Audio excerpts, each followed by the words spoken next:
A continuación, Petróleo y Desarrollo.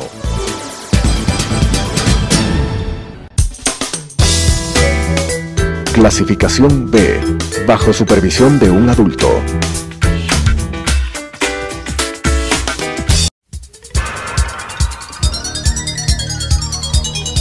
Las opiniones vertidas en este espacio por la producción y dirección del programa son de exclusiva responsabilidad de sus autores y de quienes intervienen en ellos.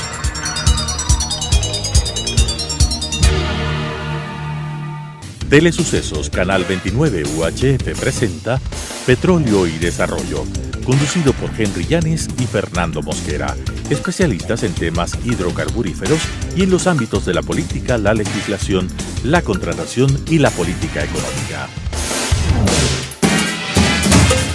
Petróleo y Desarrollo. Amigas y amigos, un cordial saludo en este nuevo programa de Petróleo y Desarrollo. Bienvenido a Fernando Mosquera en este programa y vamos a abordar hoy dos aspectos muy importantes, ¿no? Muy importantes para el país, ¿no? El uno tiene que ver con el modelo económico, con el programa de gobierno que el señor Lenín Moreno, presidente de la República, le anuncia al Ecuador que va a hacer un reajuste o que va a poner en vigencia un nuevo programa. Entiendo con la presencia de la ministra Viteri estarán ellos elaborando su nuevo programa, pero de hecho ya hay reacciones de economistas, de analistas sobre esta materia. La Cámara de Comercio el día de ayer ya desarrolló un programa entre analistas de política económica de diferentes tendencias, o diríamos de las dos tendencias, ¿no? La una que representa Mauricio Pozo, Marco Flores, y la otra que la representa Pablo Dávalos y el exministro de la Torre. Esa es una primera parte, y en una segunda parte vamos a analizar este caso del IES que nos tiene a mal dormir. Nos tiene al mal dormir porque ahí está en juego nuestra plata, los aportes de los afiliados de 35 años, de 40 años y de más de 40 años, y que ellos aportaron durante toda su vida para dos cosas, para la atención de salud y para la pensión jubilar. Y esa plata no se la pueden robar. Entonces, mi querido Fernando, abordemos la primera parte. Tú tienes una propuesta de análisis sobre lo que acabo de mencionar. Muchas gracias. Gracias, Henry. Amigos televidentes, un saludo cordial.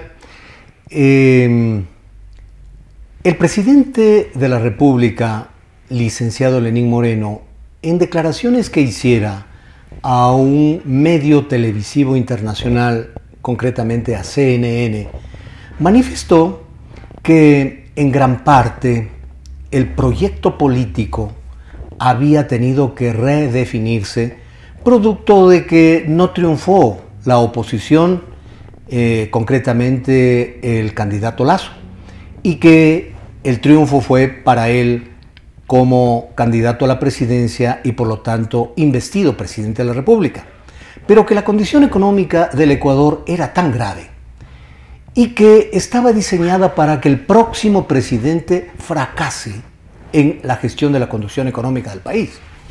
Por lo tanto, ya hizo trascendente en los primeros meses de su conducción económica que la mesa no estaba servida.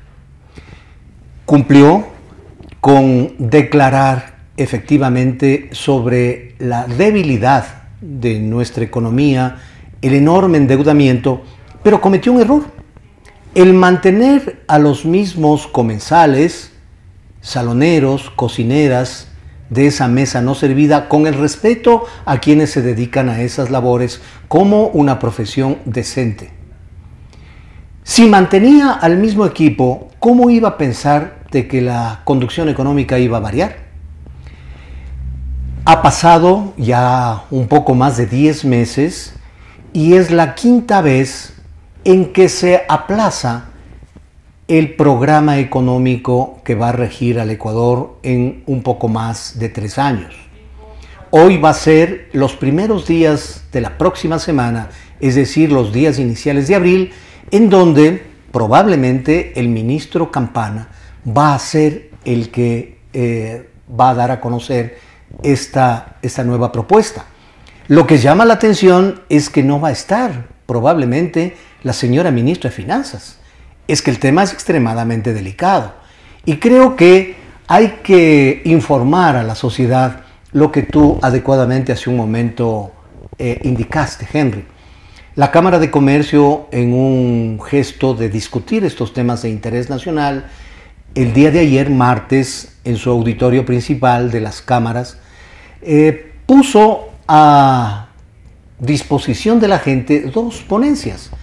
La una, de lo que los economistas se han titulado del foro del G20 y que la otra posición los ha catalogado como economistas ortodoxos, es decir, clásicos, y por el otro lado los economistas heterodoxos, es decir, no clásicos.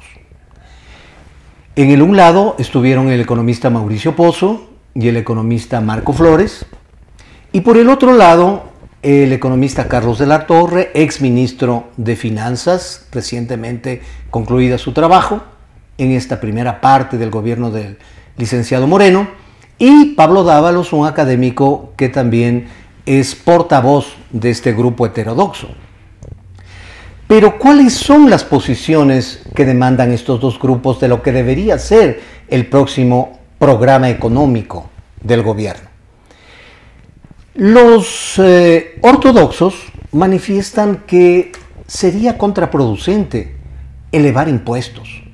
Y desde mi punto de vista personal, yo coincido con ese punto de vista. Porque cuando una persona está en terapia intensiva o ha tenido un accidente y necesita una transfusión, sacarle sangre sería contraproducente. Una reactivación económica debe pasar por el lado de reducir impuestos, como es el anticipo, el impuesto a la renta. Ahí hay dos versiones sobre el impuesto a la salida de divisas, que puede ser de un solo tajo o gradual como se le montó, y especialmente no subir el IVA porque se castiga de manera inequitativa al consumidor y por lo tanto se vende menos, las empresas venden menos y no crean empleo. Y como ejemplo sobre estos argumentos está lo que sucedió después del terremoto cuando se eliminaron los 2 puntos del IVA y las salvaguardas, que el Estado recaudó más impuestos, reduciendo los impuestos, porque las leyes económicas son como las leyes naturales, como la ley de la gravedad, que se ejecutan en la realidad. Por el otro lado están los economistas heterodoxos, en donde se manifiesta que se hizo un programa primeramente de estabilización, en donde el riesgo país bajó de 750 puntos a 450 para conseguir tasas de interés más bajas y reperfilar esa deuda cara, como lo hemos analizado en varios programas, que es las preventas petroleras, en donde hay tasas del 6, 7, 8% cuando tienen en garantía el petróleo ecuatoriano. Y ponen como ejemplo que cuando se pignoró el oro, la tasa con estos bancos de inversión internacional, esa fue apenas del 1,5. Es que esas son el monto de las tasas de interés a nivel internacional. Y por otro lado, que no es un problema de un ajuste tradicional, clásico, el ajuste económico que ya nos ha llevado a la situación que propugnó el Fondo Monetario Internacional y que por lo tanto el problema del Ecuador es de liquidez, de falta de dólares en economía. Entonces, sobre estos temas vamos a conversar con Henry su opinión respecto a este pequeño resumen de este evento importante propugnado por la Cámara de Comercio de Quito. Henry. Sí, a ver, en la parte política, respecto de que el señor Moreno dice que ganó las elecciones, es verdad. Hubo elecciones y el Consejo Nacional Electoral dio los resultados, luego vino la posición de la Presidencia de la República, le ciñeron la banda presidencial y hoy es el Presidente de la República. Pero como fue público lo que dijo el señor Mangas, de que ellos no ganaron en la primera vuelta y no ganaron en la segunda vuelta, y que van a superar la metodología del fraude, entonces allí yo pongo comillas a lo que dice el señor Moreno en la parte política. Y lo digo en un medio de comunicación y lo he dicho en otras, porque las declaraciones del señor Mangas están en el portal Focus, están en redes sociales y eso no se puede ocultar. Es decir, lo que decían nuestros viejitos, no se puede tapar el sol con un dedo, punto uno. En la parte económica, es inadmisible, estimado Fernando, yo no lo acepto. Yo como ciudadano de este país, yo no acepto incremento de impuestos. ¿Por qué? Porque estos señores de Alianza País, que hasta hoy gobiernan, tuvieron un incremento del precio del barril del petróleo desde el año 2007 al año 2014, que en promedio se aproxima a los $100 por barril. Punto uno. Y en materia tributaria, asimismo, los ingresos fueron enormes durante ese periodo. Entonces, teniendo bastante plata, estos señores no ahorraron en el país, ¿no? Y no ahorraron bajo su ingenuidad e irresponsabilidad, sabiendo que no tenemos moneda propia. Es cuando más nosotros debemos ser eficientes, sigilosos y cuidadosos de que al no tener moneda propia, lo que tenemos que hacer como respaldo, tener fondos de acumulación, fondos de ahorro, fondos de contingencia, ¿no es cierto? Y eso no hicieron. Eso es lo imperdonable. Luego sucede que se ponen a construir obras, y todas esas obras con sobreprecios. 600 obras en este país con sobreprecios, ¿no? El caso de ese fallido proyecto de la refinería del Pacífico, que lo hemos dicho reiteradamente, pero lo seguimos repitiendo. El caso de ese fallido proyecto de la refinería Esmeraldas, de repotenciación. En el caso de la refinería del Pacífico, $1.500 millones. En el caso de este proyecto fallido, porque no es refinería, sino proyecto fallido. $1.500 millones los botaron al agua. Cuando con esa plata hubiesen construido una refinería de 100.000 barriles de petróleo en esta ruta Santo Domingo de los Sánchez Esmeraldas. Ya, en el caso de la repotenciación fallida de la refinería de Esmeraldas, $187 millones era el presupuesto para hacer esa repotenciación. ¿Cuánto se llevaron? $2.200 millones. Se robaron la plata. Entonces yo pregunto, alguna reflexión adicional. El señor Correa compró 2 aviones. Él tiene guardias que lo protegen a él, a su mujer y a sus hijos. Es justo que el señor Correa siga teniendo ese grupo de seguridad, él, su mujer y sus hijos, no. Pero el señor Correa compró 2 aviones, hizo más de 200 viajes al exterior. Y uno de los últimos fue una ofensa para el Ecuador, fue una bofetada para el Ecuador. Porque en el avión Falcón, de fabricación francesa, el 7X, ¿no? Él diseñó la ruta en una sabatina que se iba a ir a República Dominicana, a una cumbre de estos señores del socialismo del siglo XXI, y de ahí iba a viajar a Murcia, como efectivamente viajó, para el campeonato del encebollado, con una enorme comitiva, y haciendo una operación de esa naturaleza con el avión 7X, ¿no? Falcón, de fabricación francesa. Y mientras él hacía esa ruta, en cambio por el otro lado, vía Manaus a Qatar, en cambio volaba el Legacy Embraer, de fabricación brasileña. Esos 2 aviones le costaron al país $80 millones. Entonces, Fernando, con todo este derroche, con todo este malgasto del dinero, con todo este desfilfarro del dinero, con toda esta orgía en el manejo del dinero, cada semana se hacían comidas en el Palacio con Correa, con 100, 200, 300 personas, cada semana. Invitados de un lado, invitados de otro. Es decir, era como que el Ecuador fuera un país de jeques, pero Correa se dio una vida de jeque y Alianza País se dio una vida de jeque. Entonces, con todo esto, subirle los impuestos otra vez al Ecuador. El señor de la Torre, de mañana lo escuché en un canal de televisión, él está más perdido que gaviota en Bolivia, porque él quiere comparar el promedio, el porcentaje de los impuestos del Ecuador con el porcentaje de los impuestos de los otros países de Sudamérica. Y él no se da cuenta que los países de Sudamérica tienen moneda propia. Y él no puede comparar ese promedio de ingresos tributarios con el porcentaje de ingresos tributarios del Ecuador, porque nosotros estamos dolarizados. Entonces él no puede hacer esa comparación. Que si tuviéramos moneda propia, entonces haga la comparación. Pero no, nosotros tienen moneda nacional de cada país, nosotros tenemos dólares, entonces es inconcebible hacer ese tipo de comparación. Entonces no le vamos a aceptar incremento de impuestos, y el Ecuador tiene que alzar la voz y movilizarse en este país, porque ellos son los culpables de habernos llevado hasta esta debacle. Es decir, la economía en el Ecuador no anda mal por un fenómeno natural, o porque le ha caído un meteorito, no. La economía del Ecuador no anda mal por factores externos. La economía del Ecuador anda mal por el mal manejo de la política económica del gobierno de Correa. Es lo que tendría que decir en este capítulo de no sé qué piensas tú, Fernando. En estas circunstancias, dos conspicuos representantes de Alianza País, uno anteriormente que fue legislador y renunció, ya manifestó que era muy difícil fiscalizar, que prácticamente tenían impedido que esto se produzca. Es más, la oposición en el Congreso, en la Asamblea, como se denomina ahora, le llamó la comisión de archivo a esa comisión de fiscalización y lo mismo al Consejo de Administración Legislativa. No daban paso y ahí están y son responsables las personas que permitieron todos estos abusos. Pero recientemente en una reunión del Comité de Ética de Alianza País, un importante representante de la política del actual régimen manifestó directamente dos cosas: la dificultad que tiene la caja fiscal para poder incluso a veces financiar el pago de salarios, la necesidad de obtener recursos para pagar ese costo de la deuda descomunal contratada en el anterior gobierno, pero también un tema extremadamente grave, que el IES está quebrado y que por lo tanto, por eso es que no se pagó.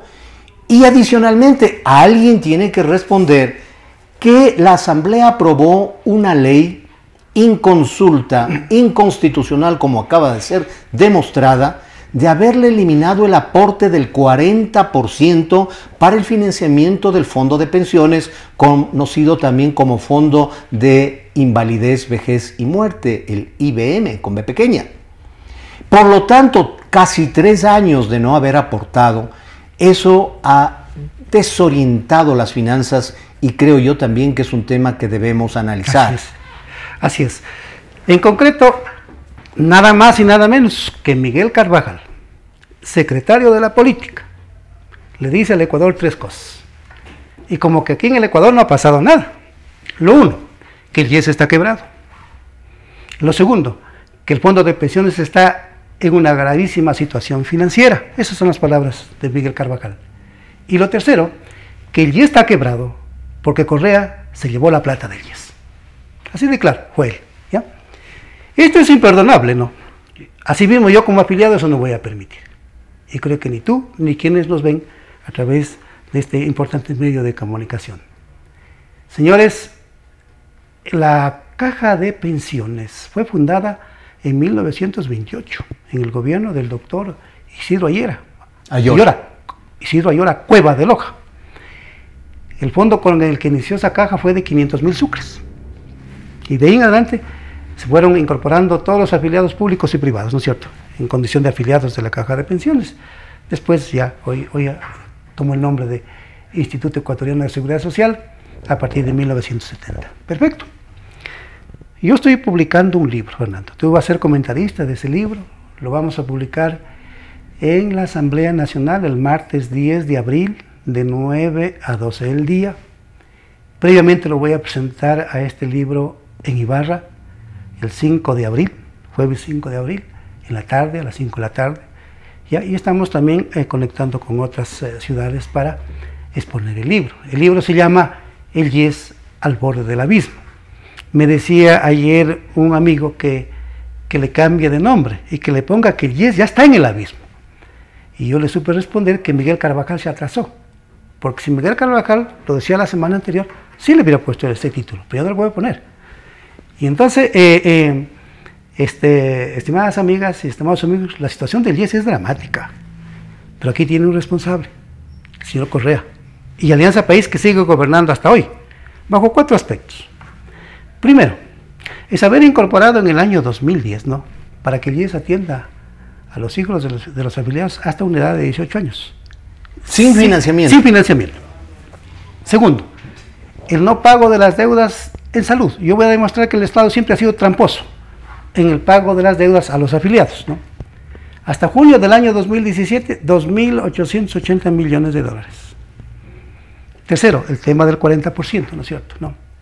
Y cuarto, de incorporar en la Ley de Seguridad Social los seguros especiales, ¿no?, para que supuestamente el Estado pague las prestaciones por atención médica, pero el Estado no paga, pagamos los afiliados, ¿no? Hasta hoy no paga la deuda de los que está establecida en auditoría de la Contraloría General del Estado. Pero claro, la estocada final mortal, una estocada mortal para el IES y para los afiliados, ¿no? Esto del 40%. Porque yo revisando la historia, el Estado nunca aportó al seguro social obligatorio. Aportó en el año 42 en adelante, es al tema del pago de la pensión jubilar, con el 40%. Pero yo tengo datos, información de que esta deuda tampoco, estas obligaciones tampoco las pagó puntualmente. Y hubo años en que les negó ese pago de deuda, ese pago de obligaciones al IES. ¿Ya? Yo tengo los datos, los voy a demostrar en el libro. Y entonces mira, ¿qué es lo que produjo esto? En el año 2016, para financiar el presupuesto del IES y sus prestaciones, tuvieron que sacar de los ahorros 1.588 millones de dólares. En el 2017, 1.738 millones de dólares. Y en este año, 2.025 millones de dólares. ¿Sabe cuánto me he sacado en los 3 años? 5.351 millones de dólares. Ese es el daño material de la reforma. De la Ley de Seguridad Social, con esa mal llamada Ley Orgánica de la Justicia Laboral y de Reconocimiento del Trabajo en el Hogar. Entonces, es un terrible daño material que yo voy a acudir con los compañeros del Frente de Jubilados al Consejo de Participación Ciudadana y Control Social para esto. Porque sucede que la Corte Constitucional acaba de emitir una resolución, pero eso es como dirían los constitucionalistas, ¿no? Eso es una aberración, pues, ¿no? He leído la resolución de la Corte Constitucional. ¿Sabes qué dice, Fernando? La Corte sí. Dice, sustituyase el artículo 68.1 de la Ley Orgánica de la Justicia Laboral y de Reconocimiento del Trabajo en el Hogar por el siguiente texto. Artículo 237, financiamiento. Y restituyen el mismo artículo que fue modificado. Eso nunca debió ser la Corte Constitucional, que se demoró 3 años, ¿no? Y que a propósito ellos son los corresponsables de este enorme daño material de los 5.351 millones de dólares que sacaron de la reserva para pagar pensiones. Eso no debió ser la Corte. Yo tengo resoluciones del Tribunal Constitucional antes de esta Constitución, cierto, que estaba vigente. Ese Tribunal Constitucional, yo tengo una resolución que, por ejemplo, dejó en suspenso disposiciones de la Ley de Hidrocarburos, que nosotros demandamos cuando éramos bloque de Izquierda Democrática, de la Ley del 2. Entonces, ¿qué hizo el Tribunal de Garantías Constitucionales? Ese fue el nombre correcto. Déjase en suspenso tales y tales artículos. Déjase en suspenso la vigencia de tales artículos. Chin, los numeraron. Perfecto. ¿Qué tenía que hacer la Corte con este artículo? Dejar en suspenso la vigencia del 68.1 y automáticamente se recobraba vida, el artículo 237 de la Ley de Seguridad Social. Y luego hacer un plan de pagos de todo lo que no le ha pagado el Estado al IES, claro, con el propósito de recuperar esos fondos. Pero, estimados televidentes, debemos recordar algunos de los temas en relación a la seguridad social importantes. Hay varias deudas.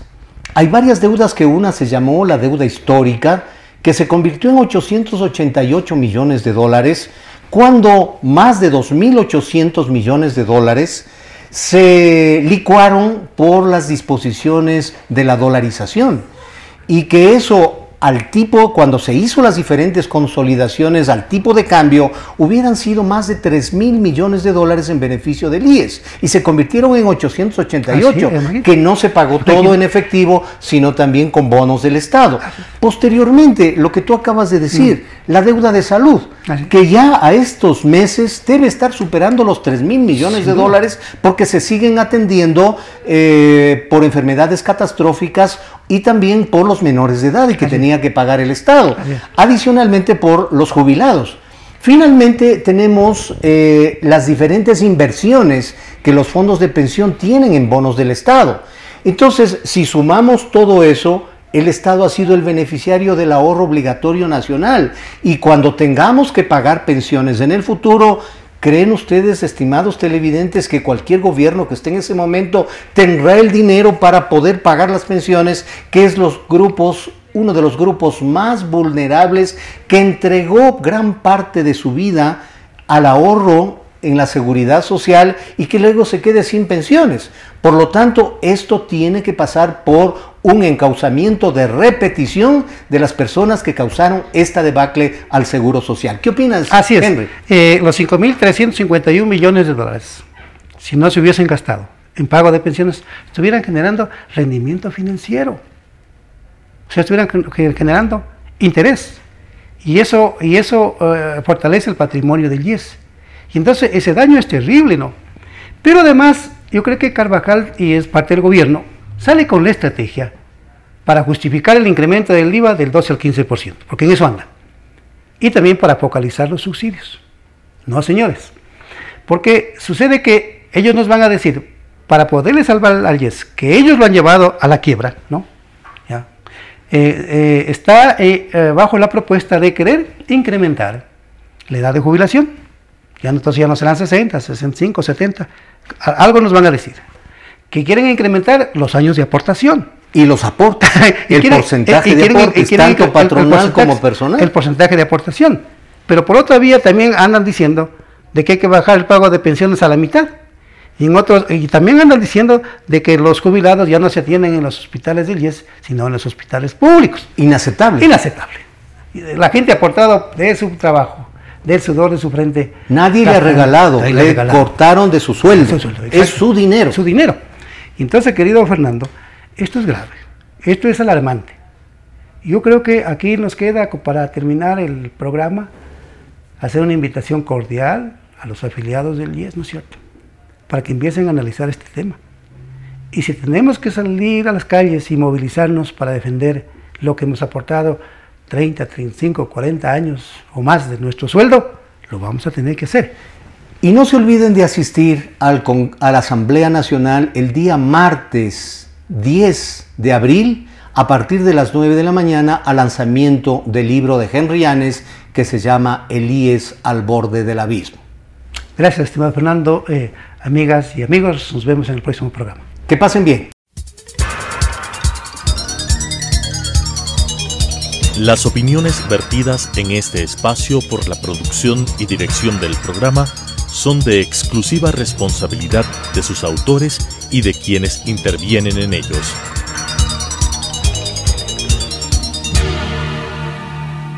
Telesucesos Canal 29 UHF presentó Petróleo y Desarrollo, conducido por Henry Llanes y Fernando Mosquera, especialistas en temas hidrocarburíferos y en los ámbitos de la política, la legislación, la contratación y la política económica. Petróleo y Desarrollo.